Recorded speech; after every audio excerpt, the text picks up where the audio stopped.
ने एक बड़ी अद्भुत बात कही है।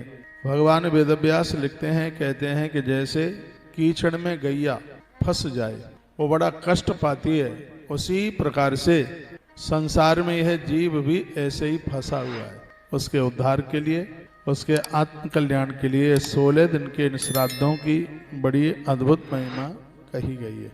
कहा गया है कि इन श्राद्धों के दिनों में कुछ चीजें हैं वह भूल करके भी मत खाइए, नहीं बहुत बड़ा अपराध हो जाए। कितनी भी आपको आदत है, प्रणाम करके प्रार्थना करके मैं कहूँगा कि इन श्राद्धों के समय पर इन चीजों को छोड़ दें।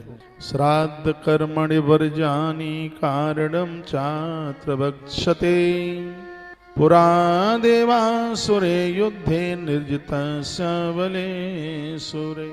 जिस समय देवासुर संग्राम हो रहा था, बलि के साथ में युद्ध हुआ और उसी समय देवताओं ने इतनी चीजों को निषेध कर दिया जो कभी ना खाए।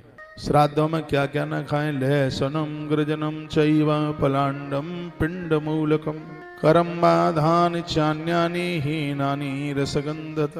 भले ही उस दिन घर में कोई श्राद्ध नहीं पड़ा है तो भी पितर पक्ष में इतनी चीजों को घर तक आने मन दीजिए। क्या क्या कहा गया? लहसुन, गाजर, प्याज, सलगम, अदरक, मूली और हींग, ये श्राद्ध में बिल्कुल वर्जित हैं। आपको हींग स्वास्थ्य के लिए बहुत लाभदायक है, फायदेमंद है, लेकिन श्राद्ध के समय में इसको प्रयोग में मत लीजिए। हींग को भी, अदरक को भी, गाजर को भी, यह श्राद्ध में इसको सम्मिलित नहीं किया गया है। नहीं किया गया है तो नहीं लीजिएगा। एक बात और मैं आपको निवेदन करूंगा, आप कर सकें तो पूरे श्राद्ध के महीने में दोपहर, श्राद्ध के पक्ष में दोपहर के समय में कच्चा भोजन मत बनाइए।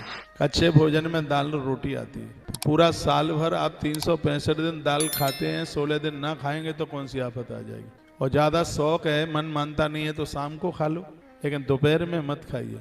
ऐसा ही एकादशी का व्रत है, भले ही आप 11 का व्रत नहीं करते तो भी दोपहर में दाल और फुल्का नहीं बनना चाहिए। क्या खा लें?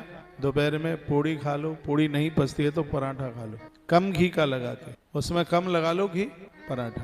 तवे पे से जिसको उठा करके चूल्हे पर नहीं सेका जाता उसे पराठा कहते हैं। वो तवे पर ही 2 बार उल्ट पुल्ट करके थोड़ा हल्का घी लगा करके आप ये देख लीजिएगा। ये मेरे सामने पुराण रखा है, इसमें लिखा है जो श्राद्ध पक्ष के नियमों को पूरा कर लेता है, एक तो उसके घर में अकाल मौत नहीं होगी और उस घर की स्त्रियां बांझ नहीं होंगी, कभी भी संतान की वृद्धि होती रहेगी।